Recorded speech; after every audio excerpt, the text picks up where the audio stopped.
Hello बच्चों, आइए प्रश्न को देखते हैं। वक्र x बराबर में, ये देखो प्राचलिक रूप में दे रखे हैं, t प्राचल है यहाँ पे T square plus 3t minus 8। दूसरा अपने पास y बराबर है 2t square minus 2t minus 5। इसके बिंदु 2 कोमा माइनस 1 पर स्पर्शी की प्रवणता क्या होगी, और ये चार विकल्प दे रखे हैं। चारों विकल्पों में जो सही विकल्प होने वाला है उसका चयन करना है।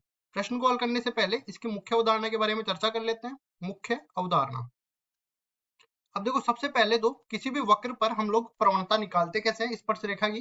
जैसे मान लो कि y बराबर एफ एक्स कोई वक्र का समीकरण दे रखा है, और मैं बोलता हूं कि इसके बिंदु P इस वक्र पर स्थित है, और बिंदु P के निर्देशांक है x1 y1। इस बिंदु पर मेरे को स्पर्श रेखा की प्रवणता निकालनी है। तो इसके लिए इसका अवकलन करना पड़ेगा, या तो dy बटा dx बोल दो या फिर इसको f डैश x बोल दो। इसके बाद देखो, अगर मैं स्पर्श रेखा की प्रवणता को mt से व्यक्त कर दूं तो dy बटा dx जो भी मेरे पास आया है उसमें x की जगह x1 और y की जगह y1 रखने के बाद जो भी मान मेरे को मिलेगा वो मेरे पास स्पर्श रेखा की प्रवणता कहलाएगी। अब चलते हैं सवाल में जैसा कि हमें दिया गया है प्राचलिक रूप में समीकरण, x बराबर में क्या दे रखा है, T square plus 3t minus 8, T square plus 3t minus में 8, और इसी तरह y बराबर दे रखा है 2t square minus 2t minus 5।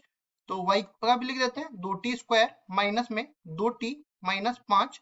अब देखिए बिंदु कौन सा दे रखा है, 2 कोमा माइनस 1, 2 कोमा माइनस 1। अब देखो ये तो x और y के निर्देशांक दे रखे हैं, लेकिन मेरे को तो t के रूप में निकालना है प्राचल का मान। तो इसके लिए क्या करेंगे, यहाँ से x का मान 2 रखेंगे, तो T square plus 3t minus में 8 बराबर में 2। यहाँ से क्या बनेगा, टी स्क्वायर प्लस में 3t माइनस में 10 बराबर में 0। इसी तरह ये माइनस 1 y की जगह रखेंगे, क्योंकि यहाँ पे देखो ये भी t में द्विघात बनेगा और दूसरा y में रखने पर भी t में द्विघात बनेगा। दोनों से अलग अलग मूल प्राप्त हो सकते हैं, लेकिन एक उभयनिष्ठ मूल हमें जरूर प्राप्त होगा t का मान। तो वही उभयनिष्ठ मूल हमारे पास t प्राचल का मान हो जाएगा। यहाँ से क्या बन जाएगा, देखो 2t स्क्वायर माइनस में 2t माइनस 5 बराबर में माइनस का 1। तो पूरा कुल मिला के 2t स्क्वायर माइनस में 2t माइनस 4 बराबर में 0। इसमें देखो दो उभयनिष्ठ लेके काट देते हैं, तो टी स्क्वायर माइनस में t माइनस 2 बराबर में 0। ये द्विघात समीकरण बन गए। इनके हम लोग गुणनखंड विधि से हल करते हैं, तो इसका गुणनखंड करेंगे तो ये t प्लस 5 और t माइनस 2 बराबर 0 हो जाएगा। इसी तरह इसके गुणनखंड करेंगे, देखो गुणनखंड करना मैं अभी नहीं बताऊंगा, बीच वाले जो भी अपने पास टी का गुणांक है इसके टुकड़े करने पड़ते हैं, और उसके बाद जो है दो दो पदों में से हमें उभयनिष्ठ लेना पड़ता है। उसके बाद मैंने सारा मान यहाँ पे रख दिया है। तो ये क्या बन जाएगा, देखो ये बन जाएगा t माइनस 2 गुणा में t प्लस 1 बराबर में 0। तो यहाँ से देखो t का मान एक तो निकल के आ रहा है माइनस 5, एक निकल के आ रहा है प्लस का 2, और इधर भी देखो t का मान एक तो निकल के आ रहा है प्लस का 2, एक निकल के आ रहा है माइनस का 1। दोनों में उभयनिष्ठ मान कौन सा है, ये t का 2। तो t बराबर क्या मिल गया, t बराबर 2 मिल गया। अब देखो उसके बाद यहाँ से इसका अवकलन करेंगे।